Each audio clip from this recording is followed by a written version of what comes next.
O mundo precisa de cura, não os autistas. Apesar de toda a dificuldade que os pais de crianças autistas passam, né, de todas as mazelas, né, todos os transtornos, todos os aborrecimentos, né, enfim, todas as dificuldades, né, eu não acredito que o autista precise de cura. Eu acredito que, na verdade, a nossa sociedade precisa de cura.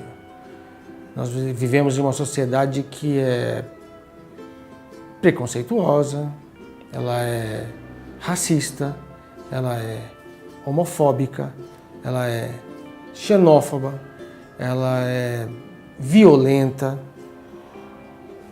Enfim, nós temos muitas mazelas morais na nossa sociedade. Nós vivemos em uma sociedade doente. E os autistas são ao contrário disso. Entendeu? Eles são a antítese dessas mazelas.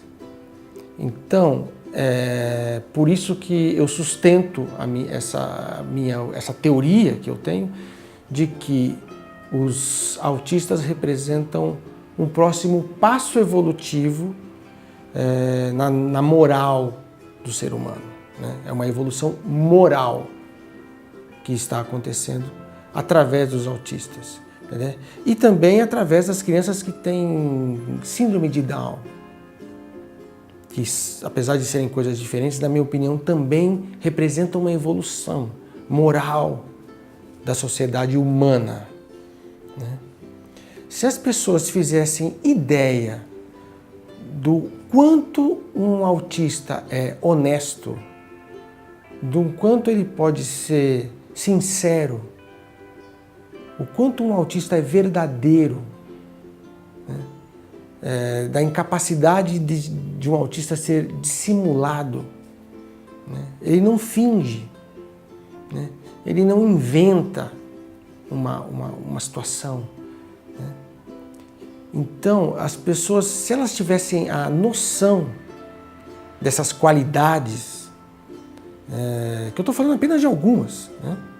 Mas de todas essas qualidades que um autista tem, por natureza, as pessoas fariam fila para poder ter um amigo autista, entendeu?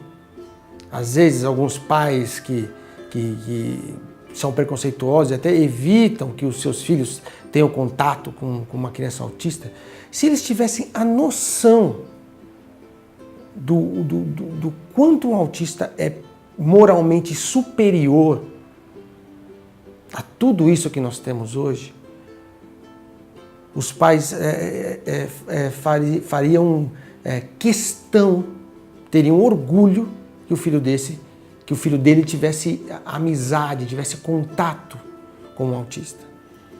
Porque com certeza são pessoas maravilhosas. Entendeu? Apesar de todas as dificuldades, né, que um autista tem para se adaptar, lógico, né?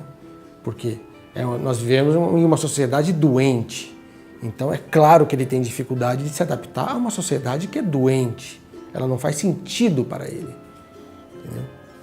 Então, as pessoas, infelizmente, elas não têm noção, né, dessas qualidades, elas não conseguem mensurar, elas não sabem o quanto isso é importante, elas não fazem ideia o quanto elas poderiam aprender com os autistas. Então, eu volto a dizer, na minha opinião, não são os autistas que precisam de cura. O que precisa de cura é a nossa sociedade.